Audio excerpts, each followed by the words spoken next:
Shalom saudara-saudara yang Tuhan kasihi, dimanapun saudara berada pada saat ini.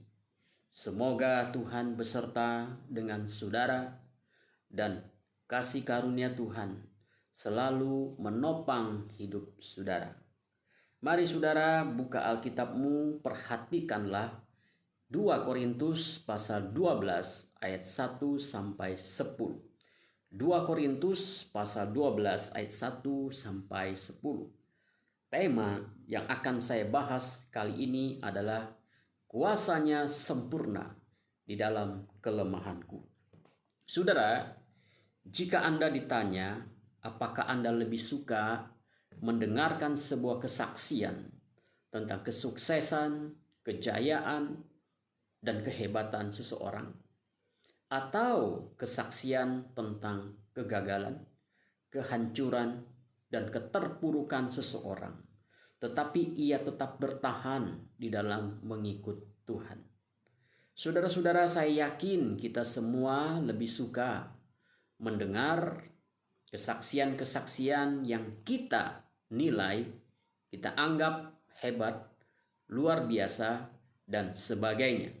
Itulah sebabnya ada kalanya saudara, gereja suka mengundang pembicara yang memiliki kesaksian-kesaksian yang kedengarannya hebat-hebat di mata manusia. Misalnya, digigit ular tidak mati, jatuh dari lantai 10 tidak mati, dibacok tidak mati, dan kesaksian hebat-hebat lainnya.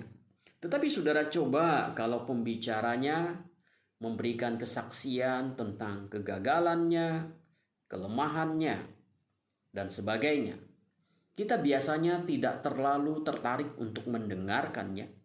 Bahkan kita pun seringkali tergoda untuk menceritakan kesaksian hidup kita yang terkesan hebat di mata orang lain, yang terkesan luar biasa, dan orang akan berkata, "Wow, luar biasa kesaksianmu, Pak Pendeta," atau "kesaksianmu, saudaraku." Nah, tetapi saudara, Rasul Paulus tidak demikian. Kalau mau bicara tentang pengalaman rohani, saya rasa Pauluslah yang paling banyak mengalami pengalaman rohani yang luar biasa bersama Tuhan. Peristiwa pertobatannya luar biasa, di mana Tuhan sendiri menampakkan diri dan berbicara kepadanya. Kisah Rasul pasal 9. Dia memiliki karunia untuk menyembuhkan orang sakit. Dia mengalami mujizat karam kapal, tapi dia tidak mengalami kecelakaan. Kisah Rasul pasal 27. Dia pernah digigit ular tetapi tidak apa-apa. Kisah Rasul pasal 28. Bahkan saudara, sapu tangannya pun Tuhan pakai untuk menyembuhkan orang sakit. Kisah Rasul pasal 19 ayat 12. Tetapi saudara, herannya Paulus tidak pernah menyinggung semua hal yang luar biasa itu dalam surat-suratnya kepada jemaat-jemaat yang dimana dia menuliskan surat itu. Dia hanya memberitakan Injil Yesus Kristus, bukan kesaksian pribadinya. Injil Kristus mendominasi surat-suratnya dan bukan kesaksian yang hebat-hebat tentang dirinya. Sehingga dia bahkan berkata bahwa justru dalam kelemahanlah kuasa Tuhan menjadi sempurna. Justru di dalam kelemahanlah kuasa Tuhan menjadi sempurna. Saudara-saudara, mengapa di dalam kelemahan justru kuasa Tuhan menjadi sempurna? Saudara, itu adalah agar kita tidak menjadi sombong. Mengapa Paulus bermegah di dalam kelemahannya, saudara? Agar Paulus sadar bahwa agar dia tidak menjadi sombong. Nah, saudara, pertanyaannya adalah apa kelemahan yang dimiliki oleh Paulus? Kelemahan apa yang dimiliki oleh Paulus? Istilah kelemahan adalah astensia. Astensia yang berarti kelemahan secara fisik atau tubuh dan kelemahan secara kesehatan. Jadi kelemahan yang dimiliki oleh Rasul Paulus adalah kelemahan yang berkaitan dengan fisiknya, bukan kelemahan yang berkaitan dengan dosa, ya. Tapi berkaitan dengan kesehatan atau masalah fisik yang dimilikinya. Nah, saudara, kita perlu membedakan kelemahan yang berdosa dengan kelemahan secara fisik. Kelemahan Paulus adalah keterbatasannya secara fisik dan secara kesehatan. Bukan kelemahan dalam arti sifat-sifat yang tidak mencerminkan dirinya sebagai orang percaya. Misalnya kita sering mendengar ada orang Kristen berkata, "Saya memang sudah begini dari dulu. Inilah sifat saya. Inilah kelemahan saya yang tidak bisa diubah." Maksudnya apa kelemahannya? Kelemahannya bisa suka mengkritik orang di depan umum. Kelemahannya mungkin adalah orangnya ceplas-ceplos ya, tanpa memikirkan perasaan orang lain ketika dia berbicara. Lalu kemudian kelemahannya juga mungkin bisa orangnya mudah tersinggung ya. Kelemahannya juga mungkin bisa orang yang sensitif dan sebagainya. Nah, saudara-saudara, bukan kelemahan Paulus di situ bukan masalah hal sifat-sifat dia, tetapi lebih kepada berkaitan dengan kesehatan dia. Nah, saudara-saudara, kelemahan Paulus ini, Paulus katakan apa? Dia bermegah. Mengapa? Agar dia tidak menjadi sombong dengan dirinya. Oleh sebab itulah dia bersyukur atas kelemahan yang Tuhan izinkan terjadi di dalam hidupnya. Nah, saudara-saudara yang Tuhan kasihi, tadi saya sudah bilang pengalaman rohani Paulus itu begitu hebat. Tetapi dia tidak pernah menyinggung hal itu kecuali di dalam pasal ini. Mengapa dia menyinggung pengalamannya bersama dengan Tuhan yang luar biasa di dalam Korintus ini, saudara? Karena dia ingin memberikan jawaban kepada para pengkritiknya. Dengan kata lain, saudara, Paulus di sini terpaksa harus menyinggung pengalaman rohaninya yang luar biasa bersama dengan Tuhan. Coba perhatikan ayat 1, dia berkata, "Aku harus bermegah, sekalipun memang hal itu tidak ada faedahnya." Wih, saudara, luar biasa. Ya, saya bangga. Pengalaman rohani disebutkan di ayat berikutnya. Tapi dia katakan, sekalipun memang itu tidak ada faedahnya. Wow, saudara, luar biasa Paulus ini. Para pengajar palsu mengkritiknya sebagai seorang rasul yang tidak memiliki pengalaman rohani yang mengagumkan. Pertobatan dan pengalamannya dinilai kurang mendukung pelayanannya. Dan para pengajar palsu mungkin melontarkan pertanyaan, bagaimana mungkin Paulus dipanggil Tuhan jikalau dia tidak memiliki pengalaman rohani dan penglihatan dari Tuhan sebagaimana yang kami alami? Dan kalau benar dia adalah seorang rasul, harusnya dia mengalami pengalaman rohani yang hebat, atau ada kesaksian tentang hidup bersama dengan Tuhan yang luar biasa, atau pengalaman-pengalaman yang luar biasa. Para pengajar palsu meragukan pengalaman rohani yang dimiliki Paulus, sehingga mereka menyerang dan meragukan kerasulan Paulus. Dan untuk menjawab para pengkritiknya, dengan sedikit terpaksa Paulus menceritakan pengalaman rohaninya bersama dengan Tuhan di dalam ayat 2 sampai ayat ke-5.